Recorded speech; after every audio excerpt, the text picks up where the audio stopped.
जय माँ तुलसी। ओम नमो नारायण। कार्तिक मास के शुक्ल पक्ष की द्वादशी तिथि को तुलसी विवाह कराया जाता है।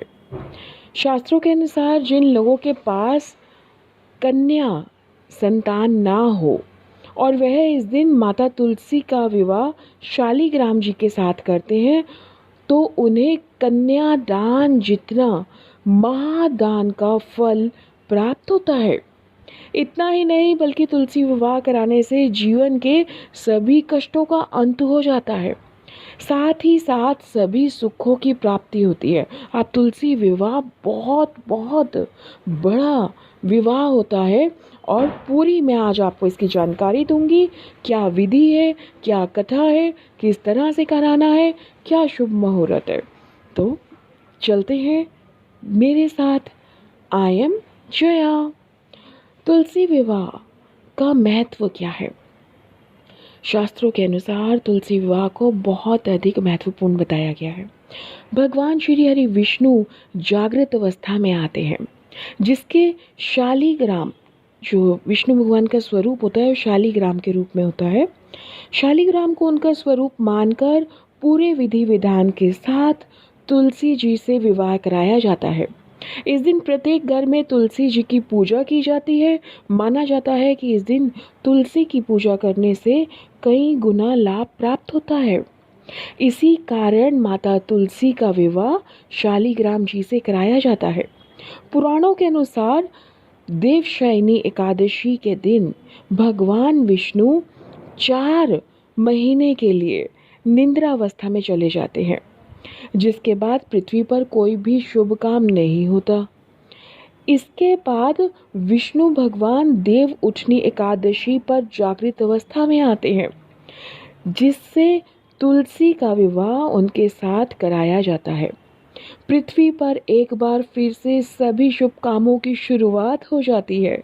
माना जाता है कि इस दिन से जिन लोगों के पास कन्या संतान नहीं है, वह अगर तुलसी विवाह करा दें तो उन्हें कन्यादान का पुण्य फल मिल सकता है। चलिए तुलसी पूजा की विधि नोट डाउन कर लीजिए। नंबर 1, तुलसी विवाह के दिन सूर्योदय से पहले स्नान करना चाहिए। साफ सुथरे आपने वस्त्र धारण करने चाहिए। नंबर 2, इसके बाद तुलसी जी को लाल रंग की चुनरी चढ़ाएं। मैया को लाल रंग की चुनरी ज़रूर चढ़ाएं और श्रृंगार की वस्तुएं अर्पित करें। नंबर 3, यह सभी चीज़ें अर्पित करने के बाद शालिग्राम जी को अर्थात श्री हरि विष्णु नारायण जी के शालिग्राम को तुलसी मैया के पौधे में स्थापित करें। नंबर 4, इसके बाद पंडित जी के द्वारा तुलसी और शालिग्राम का विधिवत विवाह कराना है।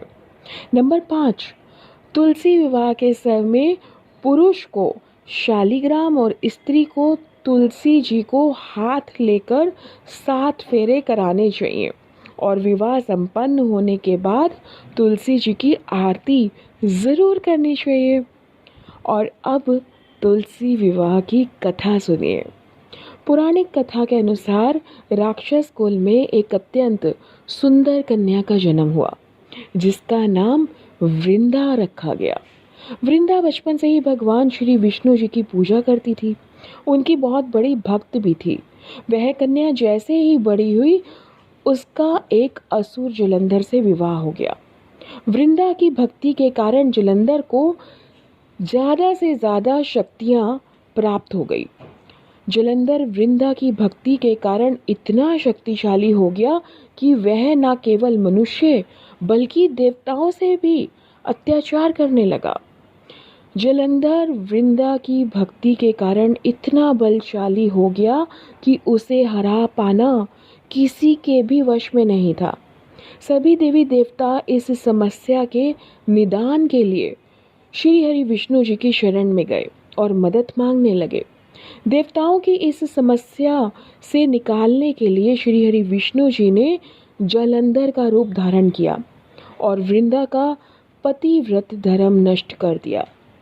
जिसकी वजह से जलंधर की शक्तियाँ कम हो गई और युद्ध में मारा गया जलंधर। जिसके बाद वृंदा ने भगवान श्री हरि विष्णु जी को इस छल के कारण उन्हें पत्थर हो जाने का श्राप दे दिया। जिसके बाद सभी देवताओं ने वृंदा से अपना श्राप वापस लेने का आग्रह किया। वृंदा ने अपना श्राप तो वापस ले लिया, लेकिन खुद को अग्नि में भस्म कर लिया श्री भगवान विष्णु जी के सामने। भगवान विष्णु जी ने वृंदा की राख से एक पौधा लगाया और उसे तुलसी जी का नाम दिया। यह भी कहा जाता है कि मेरी पूजा के साथ पृथ्वी के अंत तक तुलसी जी की भी पूजा होगी। जय हो माँ तुलसी। और अब सबसे ज़्यादा इम्पोर्टेंट बात कि शुभ मुहूर्त क्या है तुलसी विवाह का, वह आप जानिए। द्वादशी तिथि सुबह 5:10 26 नवंबर 2020 शुभ मुहूर्त शुरू हो चुका। आप सभी को तुलसी विवाह की पहले से ही हार्दिक शुभकामनाएं। ज़रूर बताइएगा वीडियो आपको कैसा लगा। मैं आपकी अपनी जया। मेरे चैनल को सब्सक्राइब प्लीज़ ज़रूर किया करें, लाइक किया करें, शेयर किया करें और कमेंट्स करके ज़रूर बताया करें आपको मेरे वीडियोस कैसे लगते हैं। जय माँ तुलसी।